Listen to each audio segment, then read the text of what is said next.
Hello everybody, this is a video from Detaching Builder, and today I'm going to kind of demonstrate on how you can use Bambu Slicer to print large models that you want to make, like life-size versions.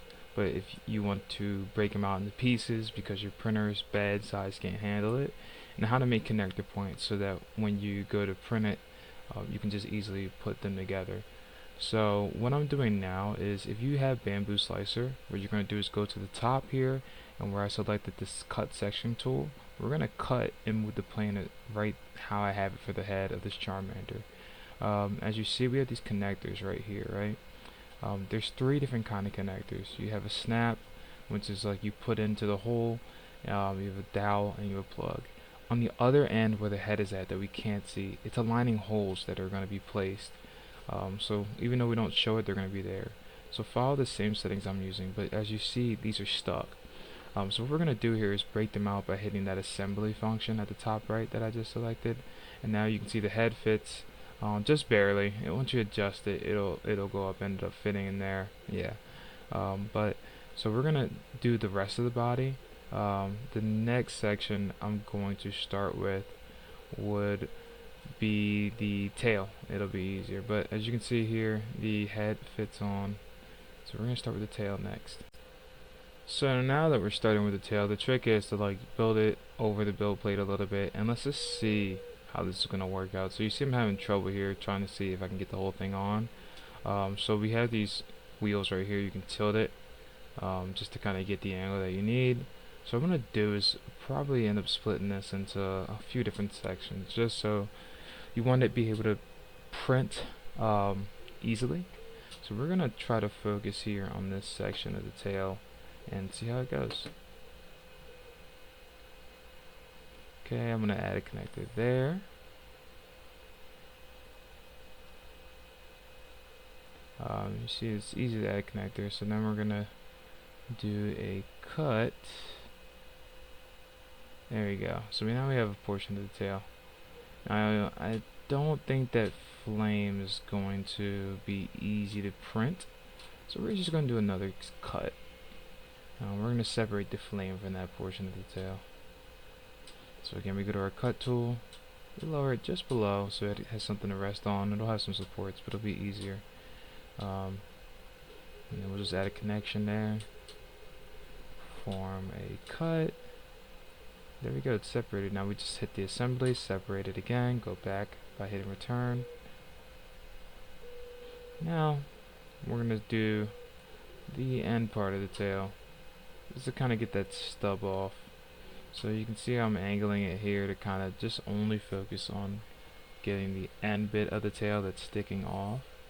I don't want to get too much of the feet or anything, so we're going to be very careful. And that's where you got to watch out for these things, is that you can't really adjust the plane and shrink it to just a section. You have to kind of tilt it. So Bambu is limited in that I haven't found a way to shrink the plane. There's another form of the plane you can use, but I haven't found a use for it. But as you can see, look, we got the tail that fits. So now we're going to move over to the body. For the body, this is going to take multiple sections. Obviously this thing is about 2 feet tall, so what you want to do is just break it up in maybe about 4 to 6 pieces. So we'll cut it, and I like to put the end connectors on the end because we're going to slice most likely in the middle later. It makes it easier to kind of get ahead of yourself. So now we just kind of disconnected the torso from the lower half, and then now I'll start with the torso again, and I'll end up splitting that in half as well, because that doesn't really fit in the build plate all that well. So I want to be able to have it kind of fit a lot easier. So we'll go back to our section tool. Instead of doing it horizontal, right, we want to go vertical to give us some more space on our build plate. I only have 250 millimeters both ways, so we'll divide it down the middle. And you want to make sure you're not hitting any of your connectors on the bottom, or any are in the top of the hole slots.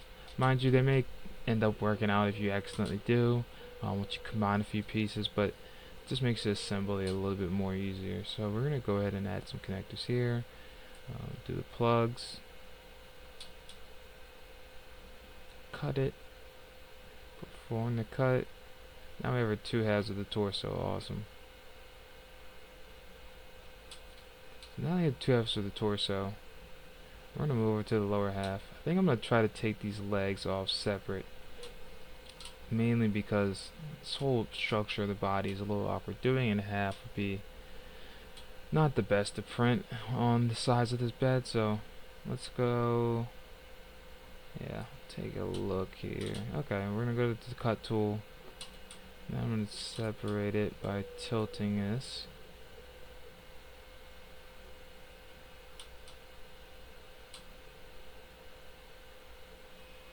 There we go. Move it around a little bit.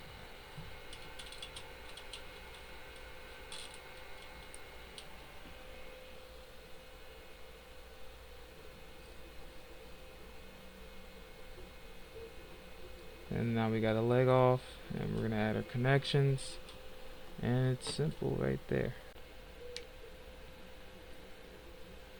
Alright, so now we're gonna end up going to do the other side. Same thing, try to get, you know, just a nice angle cut, and that should be the last cut for this object. And let's see if we can get that. So a slight adjustment. I get a nice angle there, and get some flat surfaces for the other piece to kind of build off of. Minor adjustments. There we go. And then add our connectors. And then perform the cut. But let's make sure. Oh, I forgot to hit the perform the cut. Let's go back. Right back. Real quick. Line up just how I had it. Add the connectors. They're there. And perform the cut. There we go. Now we have all of our pieces. So now you have everything you need to print the actual object. So now we can hit slice to plate, and it just ignores everything else in the background. You'll get some messages, but it'll just take everything in the background. And then whatever your print settings are, you can just say, you know, this is how it's going to build it for now if I didn't have any supports, but add supports, wraps, sprims, etc., whatever. And you can export the G code and print for however your setup is. But yeah, that's how you build a giant model. Please let me know if you like this content. Thank you.